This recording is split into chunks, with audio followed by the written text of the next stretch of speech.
అబ్బా ఎక్కడున్నారా మనమా? ఏం గుడిరా ఇదా? ఎక్కడున్నావురా మనమా? చెప్పేమ్రా మావా నాకు నొప్పి ఎత్తడం లేదు మావా. భయపడద్దండి, ఇది మనం కంటున్న కళ. ఇది ఏ దేవుడి గుడి తెల్లేదా? మనమే అన్వేషించి తెలుసుకుందాం.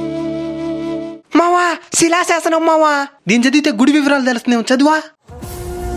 భారతదేశంలోనే మొట్టమొదటి శివాలయం. ప్రతి 60 సంవత్సరాలకు ఒకసారి నదీ జలాలు నేరుగా గర్భగుడిలోకి వచ్చి శివలింగాన్ని అభిషేకించే అద్భుత ఘట్టం జరిగే శివాలయం.